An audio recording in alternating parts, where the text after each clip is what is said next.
Hey, hope you're doing well. Andy here from Drive Steady, and in this video I'm reviewing the Porsche 911 Carrera T. So listen up, the T stands for Touring, and it's a callback to 1968 when Porsche first created the T as the lightest 911 in the lineup. Fast forward over 50 years and the new Carrera T continued to grace that lightweight title during the 991 generation. Now, I've been dying to drive one of these things for the longest time, and this one is extra special because it has the 7-speed manual. So let's see what this thing's all about in this review of the Porsche 911 Carrera T.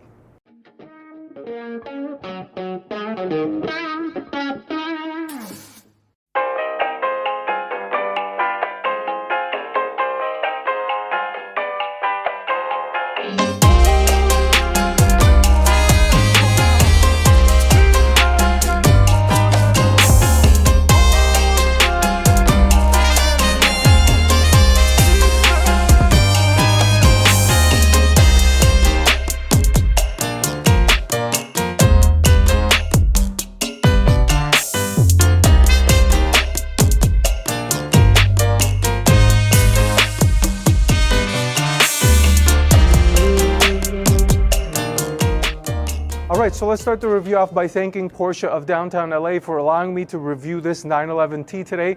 If you happen to be interested in any new or pre-owned Porsche cars, make sure you give them a call. I've left their information in the description below. Now, let's talk really quickly about the exterior changes that Porsche gave to the Carrera T, and they're very subtle, starting off with a sportier front spoiler and some sport design side mirrors. Otherwise, when you look at this thing, it looks like a regular 991.2 generation 911. And I think that's a good thing because yes, the GT cars look cool with the big wings and the fancy aero bits, but I think there's a beauty to be found in simplicity, and this 911 T achieves it. But the T is not all about these exterior enhancements. It's more about the mechanical changes and the driving feel. So let me jump into some details and tell you what the T is really all about. Alright, so with most sports cars, it pretty much starts with the engine, and let's talk about this unit. This is the familiar 3-liter twin turbocharged Boxer 6-cylinder making 370 horsepower and 331 pounds-feet of torque. It has a 7,400 RPM redline. It's mated to a 7-speed manual in this example, but you can also get these with the PDK transmission, and it's putting power down to the rear wheels only. Now, if you're asking yourself, these numbers sound familiar, it's because they are. They're basically a carryover from the base 911, but the selling point for the Carrera T are those mechanical changes and the lightweight reductions that Porsche gave it. So let's start off by naming some of those things. On the interior with the shifter, it's a short shifter, and mechanically the gear ratios are a little shorter for better acceleration. Then we move on to the lightweight enhancements, and Porsche has done a couple things. Some of the silly stuff, there are door straps instead of door handles. I'm not sure exactly how much that contributes to the weight savings, but at least it gives you a sportier GT car style look. And then you've got reduced sound deadening in the T, which contributes to that driving feel dynamic that I was talking about earlier. And then the lightweight glass. So Porsche has decided to completely change basically the back half of the glass in the T. So the side glass and the rear glass are both made of lightweight materials, and all of this contributes to a 11-pound weight savings. Well, some out there might be saying, oh, 11 pounds, whoop-de-doop, that's not really going to make a difference. Well, apparently it does. As far as acceleration goes, this gets 0 to 60 in 4.3 seconds with the manual and 4 seconds flat with the PDK. Both times are faster than the base level Carrera with the same output. So, beyond that, this thing also has a standard sports exhaust system. So let's take a listen to what it sounds like.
right, so what did you think of the Carrera T's exhaust note? Make sure you leave me a comment down below with your thoughts. So now let's switch gears a little bit and talk about the feel category. And feel is directly impacted by the wheels, tires, brakes, and suspension. So let me tell you some of the things that you're going to be getting in the Carrera T. So first things first, mechanical limited slip differential in the rear. Second, you get PASM with the 20mm lowered ride height and the adaptive shocks. And finally, Porsche torque vectoring. So all three of these things come standard in the Carrera T.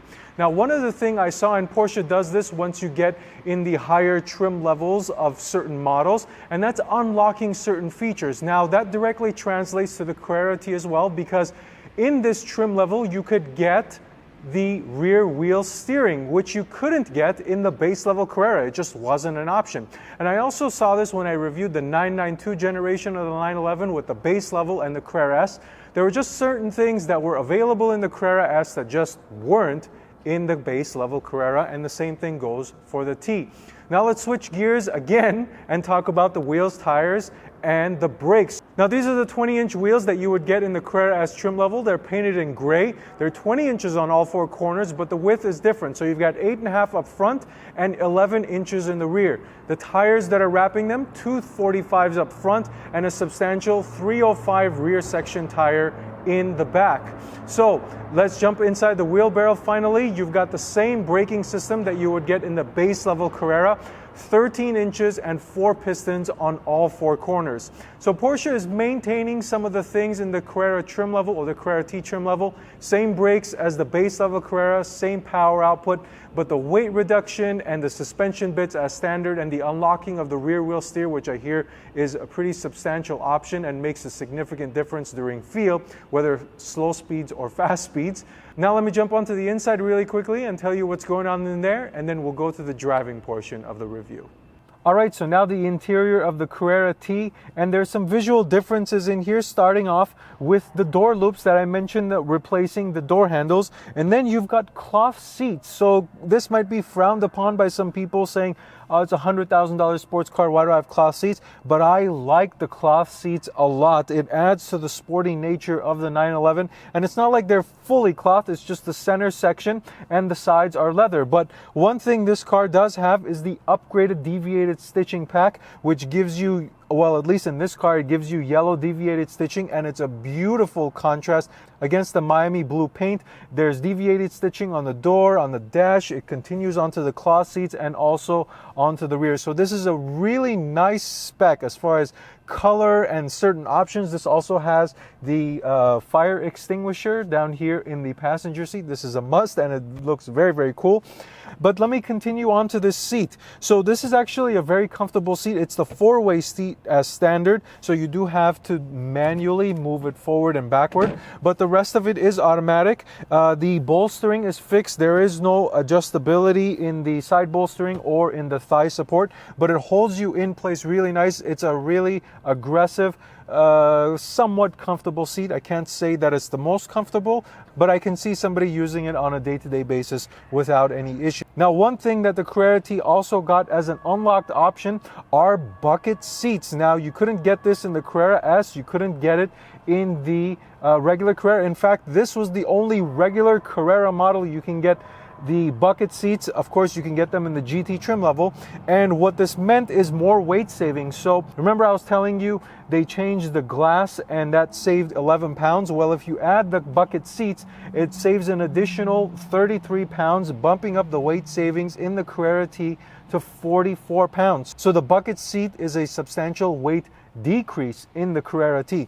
All right, so let me talk about the rest of the car really quickly before going to the driving portion. The GT Sport steering wheel does have the drive mode selector, but one thing it doesn't have are conveniency buttons or multifunction buttons on the steering wheel that allow you to raise and lower volume, change track, answer a call. So you do have to use the buttons on the infotainment screen to do some of those functions. Out in front of you, the classic Porsche 911 5-pod gauge cluster. It does have a little hybrid LCD screen here, but the tach is dead set in front of you with the 7,400 RPM redline. Now, the infotainment system is the prior generation, and it's easily distinguishable, most notably by buttons. There are a lot more buttons in this 991 generation of the 911 compared to the 992.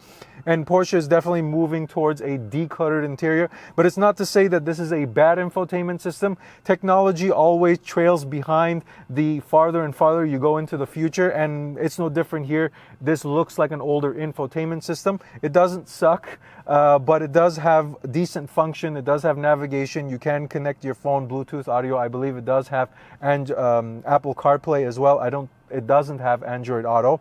But moving on, the 7-speed manual transmission is a short shifter. It does have red lettering to distinguish the T model. This is special to the T. I don't think any of the other models get this. So that's basically in the interior. It's an extremely functional, clean, simple sports car interior. I like it a lot. This deviated stitching I'm really liking on these cloth seats, and overall it's just a nice place to be. Some people might complain about some of the shortcomings with conveniency as newer cars dial that in more. You see that with the multi-function buttons missing on the wheel and the buttons and all that stuff, the reduction in technology. But again, that's all subjective and up to personal preference. So with all that out of the way, now let's go to the important part, the driving portion, and see what this thing is all about. All right, so now the driving portion of the review, and I'm really excited to have gotten to this part. So of course the key, it's just the regular 911 key that looks like a 911. It does not have the color match exterior or anything like that. That's something I like, but nonetheless, this does not have it. Now let's go to the visibility. The visibility is fantastic, much like you get in any other 911. The fishbowl style seating position and everything around you is easily visible, so no visibility issues in the Carrera T.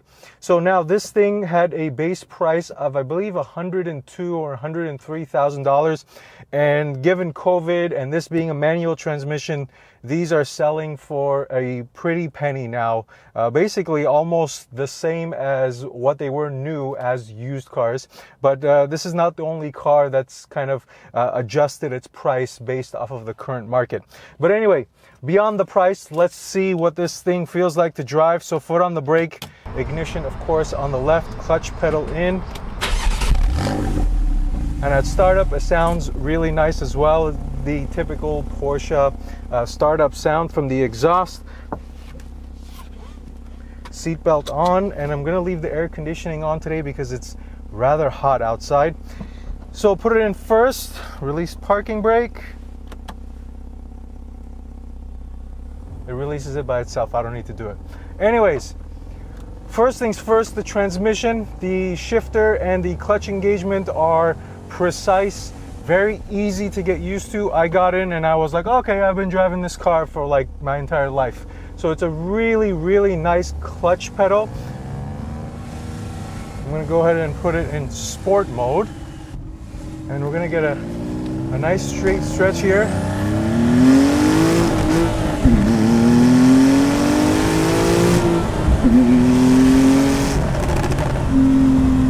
This thing really gets up and goes.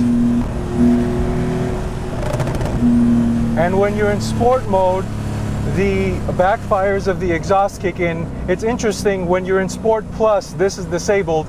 Another thing enabled when you're in Sport Plus or in sport mode, rev match downshift, which I love. It does it perfectly. It makes you feel like a hero.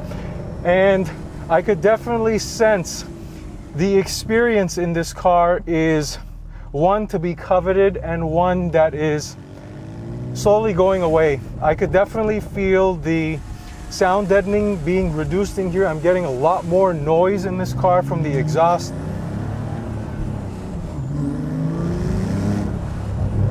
This thing is really, really engaging to drive. And it's not only because of the manual. This thing feels very torquey down low with that 331 torque. Of course, this is a very light car, so almost that 400 horsepower number that this car has is plenty. So this car is satisfyingly fast. It is not gonna knock your head off with a bunch of speed. It's not like Turbo S speed, but there's plenty of speed here.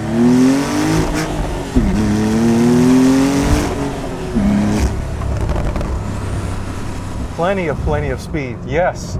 And the manual transmission just tops it off. I'm having a lot of fun driving this car. It feels good to finally be in a manual again. All of these new cars that I get a chance to review are all double clutch, automatics, things like that. And when you get into a manual, it just, I can't, it brings a smile to my face. And a good manual in this one as well. So now let me switch gears into second and also topics as well. Let me talk about the suspension and the feel. So this is a stiff riding car. It is not some luxurious riding set like a S-Class or any of the German luxury cars. This is a proper feeling sports car. Do not come in here expecting some cushiony ride. You're definitely not going to get it, even in when the PASM or the adaptive suspension is in normal or comfort mode. When you put it in the sport chassis, it just makes it that much more aggressive. Now, I haven't been able to drive this around in the canyons and such, so I'm not going to pretend and tell you the performance in that type of environment, but I can tell you here in a street driving, city driving situation, you're going to want to be in normal mode, especially if you're driving on roads I'm driving on here in downtown LA. But the steering box is also very, very nice. Porsche's electric steering has always been good, and it's maintained here in the Carrera T. It's nicely weighted. It does feel very direct. There's no deadness here, and it does give decent feedback for an electronic steering rack. So, what about the rest of this thing as far as I just can't get over the manual transmission. I just want to keep driving this thing, and the manual is just the selling point of this car. It's such a fun driving experience. Okay, now the rest of this thing really quickly.